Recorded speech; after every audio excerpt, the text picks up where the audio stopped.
So I believe that we will be able to link to that afterwards. But typically, we'll be joined with an Aloni blessing.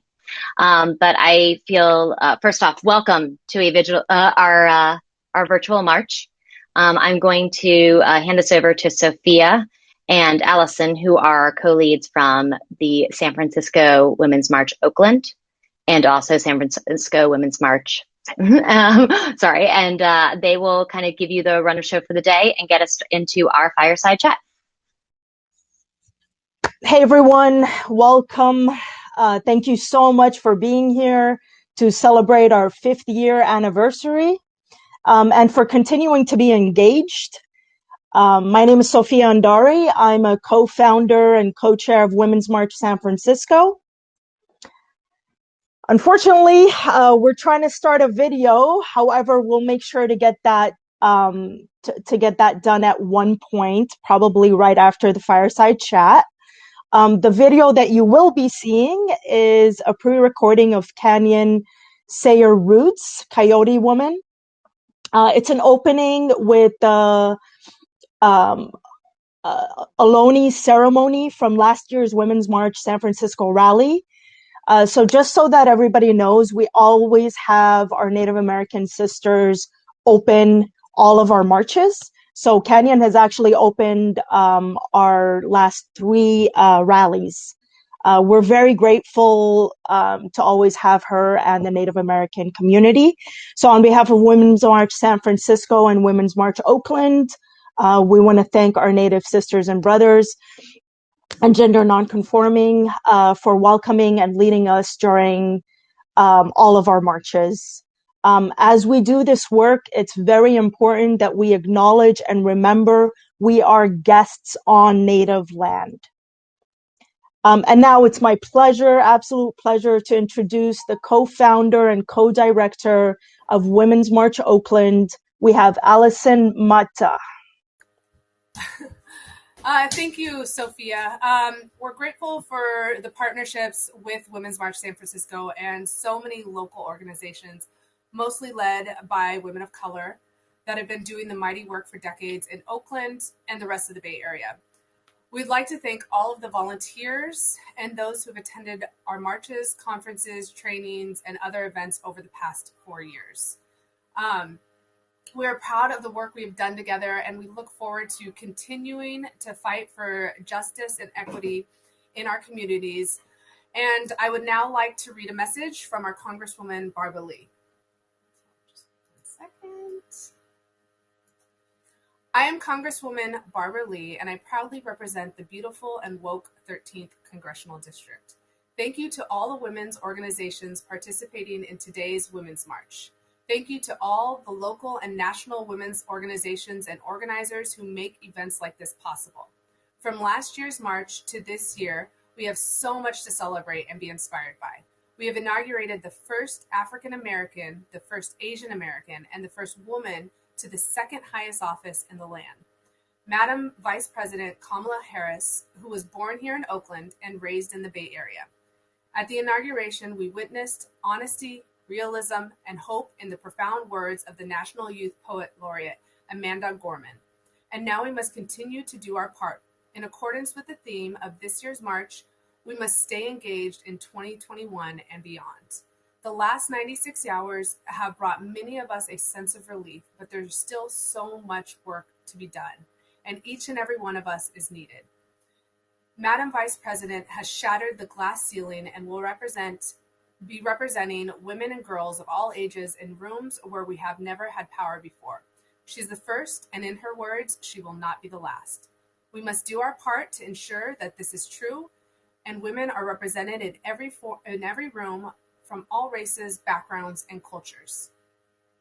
This march gives me hope and assurance that we are ready for the task that lay ahead. Thank you for all you do, and stay woke. Sorry. So now I just want to go ahead and, give me 1 second, I'm sorry. Next up is our fireside chat on what is next for fighting for equality, equity, and inclusion in the Bay Area. please welcome Kimberly Ellis, who's the Director of San Francisco's Department on the Status of Women. She'll be joined in conversation by Ani Rivera, Executive Director of Galeria de la Raza.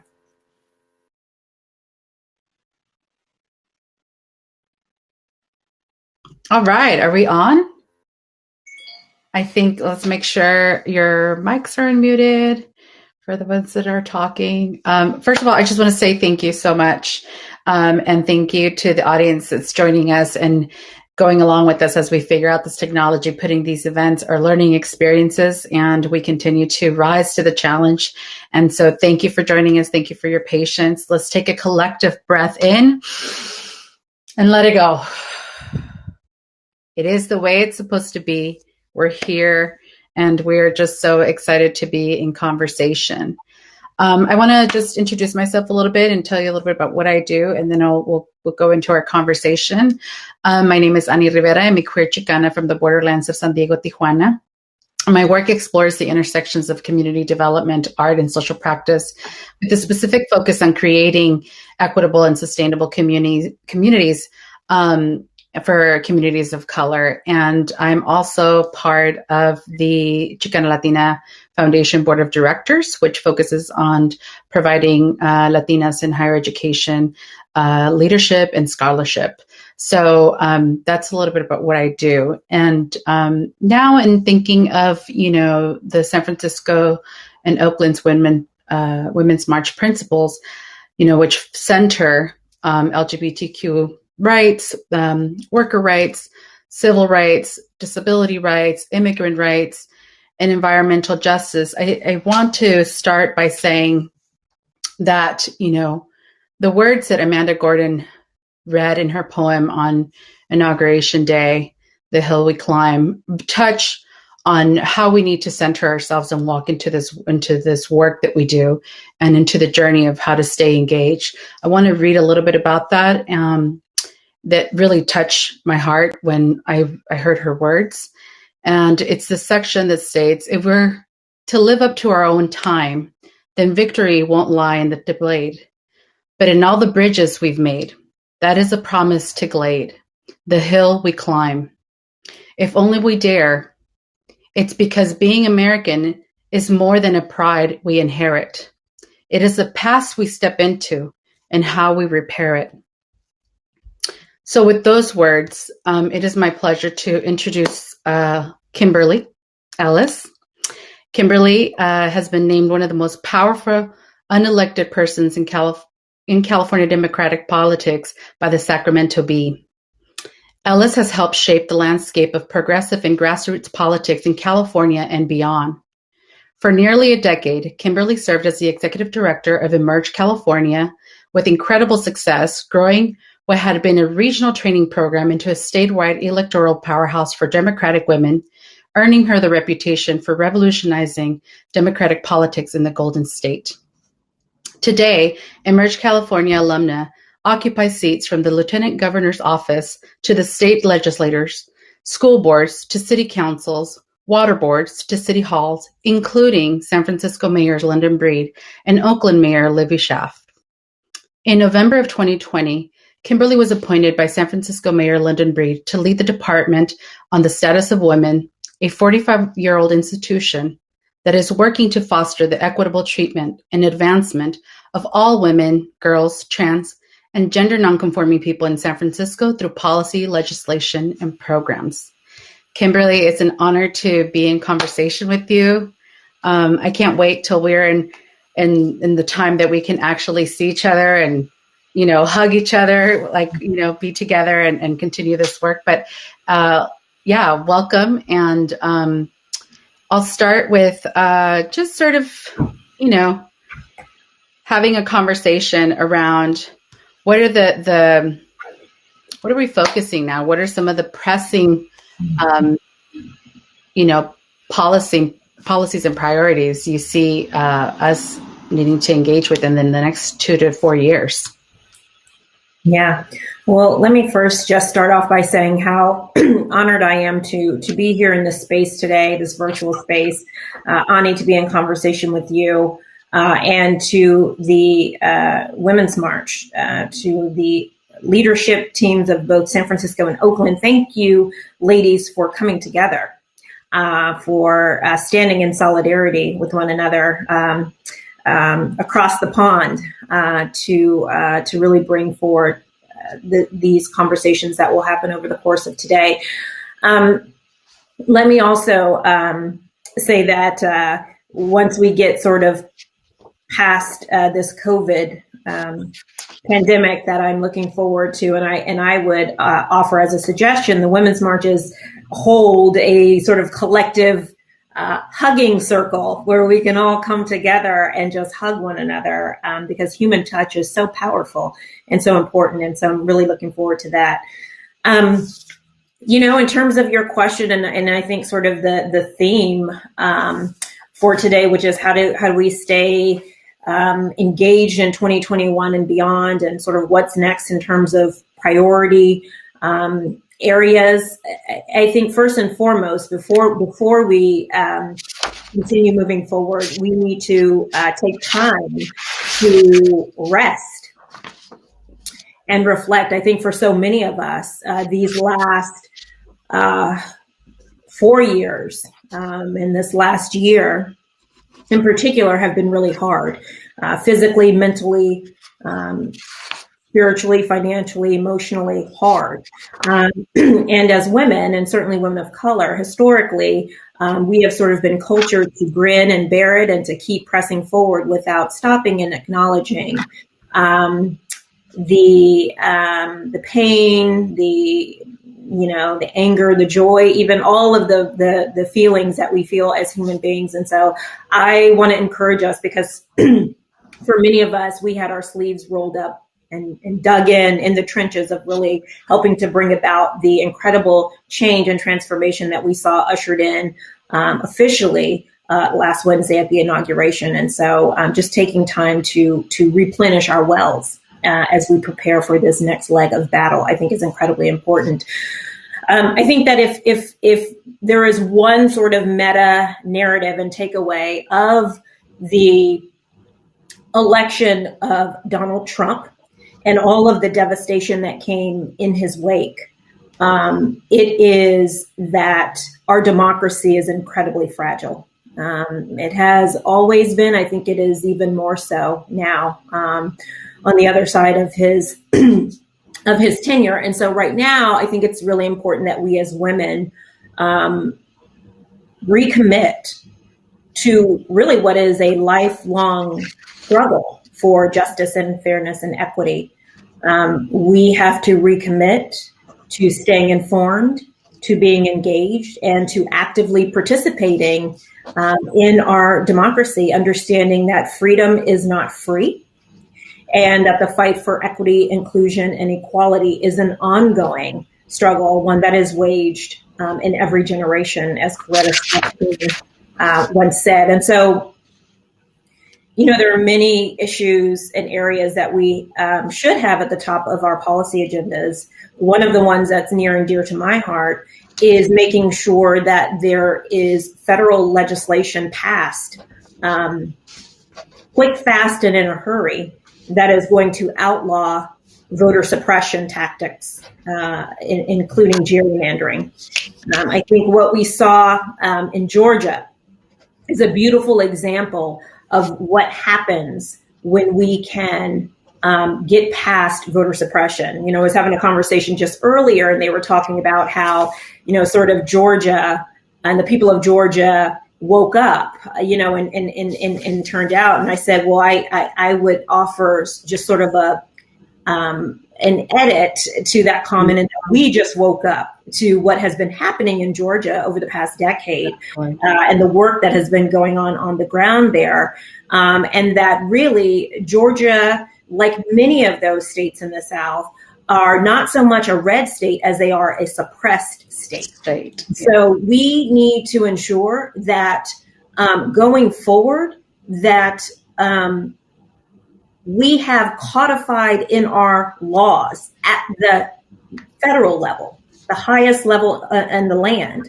that voter suppression, gerrymandering, those types of things that work to suppress the votes of women and young people and people of color are completely stripped from our country. And so that to me is one of the things that I really want us to focus on, because having a fair election where people had access to the ballot was a lot harder than it should have been. And so those are the kinds of things that I want to work on, the structural changes that we can do pretty quickly that would have a very positive and cascading effect all across the country. I think it is incredibly important that we, and we will, I think, over the course of this conversation, drill down into more state and local policies that we should be focusing on. But right now, while we have the White House, the Senate, and the Congress, we must take advantage of this, knowing that in just 2 short years, that might not be the case. And so I want to focus on us as women, the women's community, putting the pressure on our congressional and U.S. Senate representatives to get this kind of structural legislation passed to ensure that we can have a more fair and more level playing ground for all Americans. That's the order. I mean, when you say quick action turnaround, what exactly does that mean? Like, can you say a little bit more about that? Because sometimes I think with the day-to-day and the pressures of what we're dealing with in a global pandemic and everything else that's sort of in the priority, what would that look like? Can you speak to that a little bit more?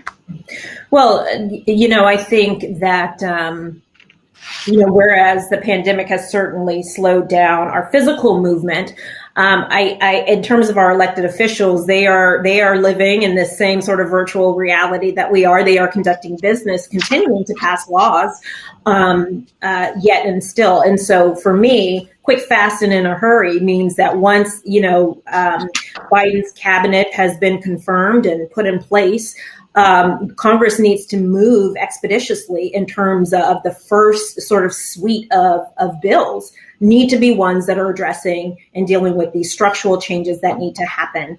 Obviously, we have a very long list of issues and policies that we need to get passed. But I think, again, understanding that time is of the essence, that we must do what we need to in order to put the pedal to the metal, if you will, to get some of these laws passed that are going to help towards reversing the systemic inequities that are baked into and codified in our laws. I want to thank you for that. I see some of the chats that are happening. We definitely encourage folks to share. And one of the questions that was raised is, are you worried about filibuster, or should Democrats just push ahead? Don't know if you have a comment to that. I think that 'tis the season for radical change in America. And to the extent that we, again, can remove these structural barriers that have served only to continue to perpetuate the white male heteronormative patriarchy, we must and we should. Right on. It is the moment. Well, it sounds like, accountability is at the center of this as we move forward. And it's always been important to empower our communities in thinking about what some of us are calling the accountability movement. The words that I opened with, and I want to speak a little bit about what we're focusing on right now, but the words that I opened with is really about not walking into cultural amnesia. It's really remembering what's happened in the last 4 years. And there's so much that has been done in these last 3 days with executive orders, and that's great. But what we have organized in California, San Francisco Bay Area, through a partnership of local organizations, is to demand the freedom of the children that are still missing, that were separated by the previous administration's zero tolerance policy. Over 5,400 children were detained and separated from their families at the border. And to this day, there's still children in ICE detention centers and parents that have lost children, over 600 children that are missing. So we have engaged in talking about engagement and accountability, and a 100-day campaign. Organizations like Galeria de la Raza, Chicana Latina Foundation, Instituto Familiar de la Raza, Cares in San Francisco, and the Latinx Racial and Equity Project to say our demands are to uncage, reunify, and heal the children. And we are holding our current administration accountable for those 100 days to make sure that these children are found, that there is a path. There's talks about immigration reform, and nowhere in this process are we looking at where these children are at. So when we talk of accountability, what does that look like on a local level, on a state level, in your experience in working with building the bench of future women leaders? Could you speak to that? Yeah. I think accountability first and always starts with ourselves. And so that means being accountable for knowing who your elected representatives are. Yes, we all now, and probably before, knew who was at the top of the food chain, if you will, but it's incredibly important that we know locally who's representing us, and more importantly, who is making decisions that are impacting our lives and our livelihoods. So that means knowing who your mayor is, who your city council members are, who your school board members are, who sits on your board of supervisors, who's on your water board, who is your congressional rep, and who is representing you in the state legislature, in the assembly, and in the state senate. It's incredibly important in our community colleges as well. It's incredibly important that we know who those people are. Even more important, we need to know what their voting records are, right? So in order to hold our elected officials accountable, we need to know how they're voting. And how those votes are then impacting our daily lives. And so that means that we have to do, sort of what I referenced earlier, which is staying active and engaged, and being informed and staying informed. That means attending our all of those meetings for all of those different positions to understand what is going on. Half the battle is showing up. And I always used to share with women who went through the Emerge program that the decisions are made by the people who show up. And so if you're not in the room, decisions are going to be made for you. And so it's incredibly important that, yes, we hold our elected officials accountable, but that means that we also hold ourselves accountable to being informed, to gaining the information that we need to. And then to hold those electeds to account for their voting records. So important. You're right. Half the battle is showing up. And one of I think when we talk about staying engaged in these current times, it's also acknowledging the roadblocks that many folks encounter in that process, right? I mean, just learning the technology, having the time. I mean, I've been sitting in these city the board of supervisors meeting remotely, and it's like really, it is time consuming and engaging. So what I want to offer is just plant a seed as like, how do we create or update the systems that need to be in place to allow for women to show up and to make sure that they have the resources and tools. I don't know the answer to that. I mean, maybe we can think about that as we move in the near, short futures. Like we have to where does childcare land? Where does technology access, computer and all that, sit? So I think about that as we're navigating so many priorities. So I just want to put that out for the audience to also be mindful in the work that we're doing as we're creating these opportunities to the points that you made require support. And so that'll go a long way if we can all come together to create those opportunities. And we have about 2 more minutes, and then I wanted to see some of the questions that are on the side. What am I not asking, Kimberly? What am I not covering in the questions that I'm sort of the conversations that we're having that you feel are also priorities? Can we talk 2 years, maybe just in the next year, as we're being pressured to continue our good work and understanding the economic impacts that women are going to have to carry a burden in our day to day?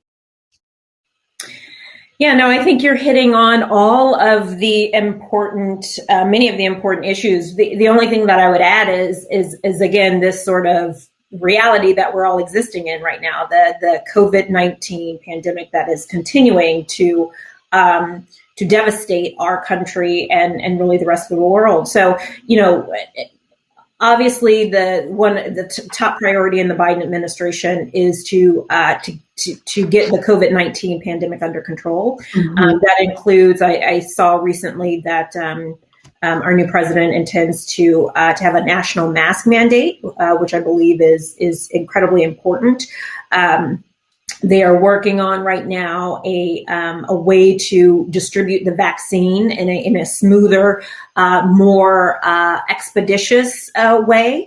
And so mass vaccination centers and, sort of having a rolling order to how people are going to get that, starting with, our frontline workers and working our way down. We also have to talk about a roadmap for getting our schools reopened safely. And we also need to ensure that we very quickly get a stimulus package passed to continue to provide economic support in the form of unemployment benefits extension for folks, support for our small businesses, and to extend the eviction moratorium, right? So those are, when I think about just sort of urgently what we have to address in this country right now, that is top of mind, of course.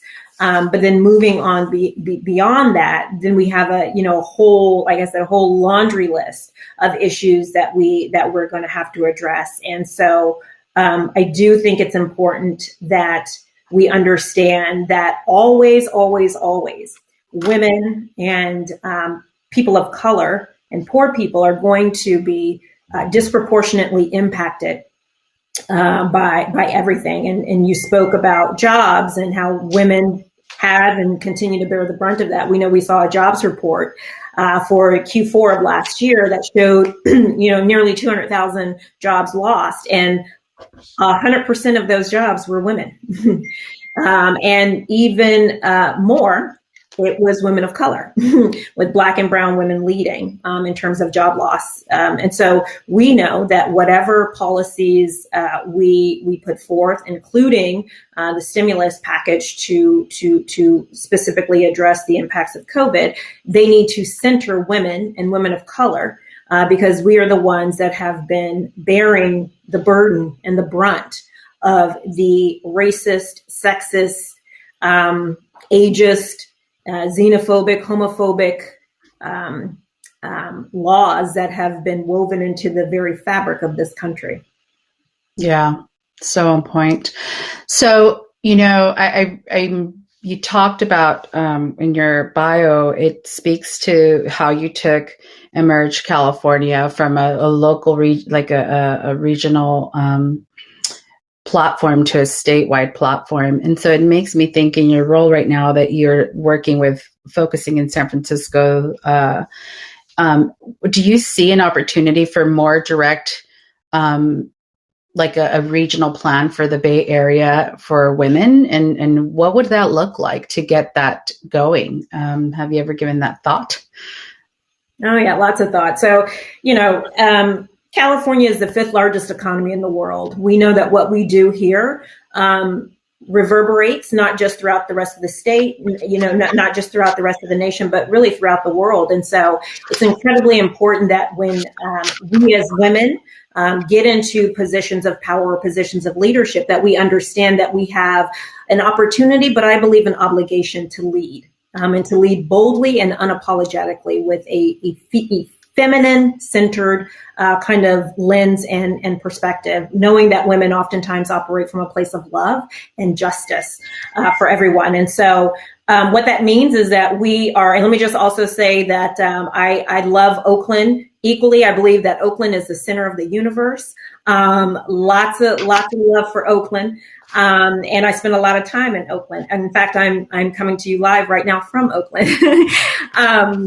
But in terms of San Francisco, there is the heft and the weight that comes with being San Francisco, which is arguably one of the foremost cutting edge cities, if not in the country, in the world. And so that means using the platform that is the Department on the Status of Women to be not just creative and think outside of the box, but to be bold about the kinds of policies and legislation that we want to advocate for being implemented at the local, state, and national level. That means using the platform as a hive mind sort of space where we are convening people from all over the state, all over the country, and all over the world to talk about the best practices and policies that are working in communities all across the world. And so that's what it means to be in a city that is a leader city. That means using that to bring the best and the brightest, and then to shape the kinds of policies and to use that as a model for others to follow. So yes, we will be thinking beyond our San Francisco borders, because that's what it means to be a leader. You don't just think about your own, you think about others as well. On that note, I want to take a moment. Thank you for that. That's really important, I think, to think about how do we take what we've learned, lessons learned. Let's not recreate it. Let's not start from scratch, but let's share our models and be giving in our organizing and tools. So it takes me to some of the questions I've seen on the side here, asking for what is the direct action to support the children that have been separated at the border. And our 100-day campaign is asking for you at this moment to call your Congress members and demand that in the, support the immigration plan, that's the Biden immigration plan, and demand that there is a plan set in place to reunify the children with their families within the first 100 days. That is the ask. We will be creating a toolkit for those of you that are interested. You can find it on our website in the next 7 days. And the idea is that we want to share this toolkit that will include art actions that you can, create in your own communities, using the resources you have at your disposal to be able to organize your local community and put pressure on the Congress. So that's where we are right now. Please follow it. Hashtag 100 days for migrants. And we will keep that hashtag alive until we sort of see, and there'll be events marking the 30 days, the 60 days, the 90 days, and then our goal is to end in DC to align with Senate briefings around this issue. So thank you for asking, for those of you that have posted comments. So I believe we're at time. And I just want to say, everything we discussed, you shared, Kimberly, it is so on point. And it reminds me of a belief that we have at Chicana Latina Foundation, where we sit at where I sit at the board of directors, that we have to be unapologetic in, producing leaders considered dangerous, hociconas, unladylike. And you've heard the litany of attacks on women. And so I urge us all to remain steadfast and seeking social justice and equity.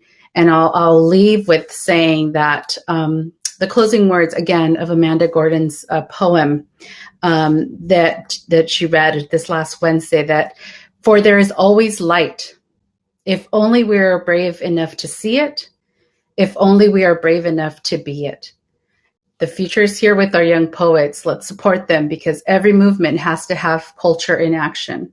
every movement has to have us represented and speaking from words. So to art, to everything that allows us to show up in the room. So thank you so much to the Women's March for holding and creating space for this conversation. I hope to see you all in the virtual next actions as it comes up. And it is now my turn to introduce our next speaker, which is the co-chair of the Women's March San Francisco, and Mercoliano, sorry if I butchered her last name, but thank you. Take it away. Thank you so much, Ani and Kimberly. That was incredible. I also want to thank everyone for bearing with us through our technical difficulties, but we feel so lucky to be able to be putting this on today and have such incredible speakers talking with us. We are doing our next switch. The reason we're on this virtual platform, you have one of two different breakout rooms you can join. We are really lucky to have one fair wage here where you can go in and learn the topics of what is economic justice during COVID and how can we really address this inequity. Or you can also attend Moms Rising, where we are going to be talking about practical tools and tips for staying engaged post-election. There's so much more work to do. If you cannot choose, we want to also let you know that we will be having videos of both that we will be posting afterwards. And we will also have this fireside chat as well, but you can choose one. I'm going to kind of close this event. It should bring you to a page where you can say which breakout room you'd like to go to. And please, please, please come back after your breakout room because we have gathered together resources for all the different ways you can stay involved in doing great work in the Bay Area for bringing the work forward. So thank you so much, and we will see you back here after the breakout sessions.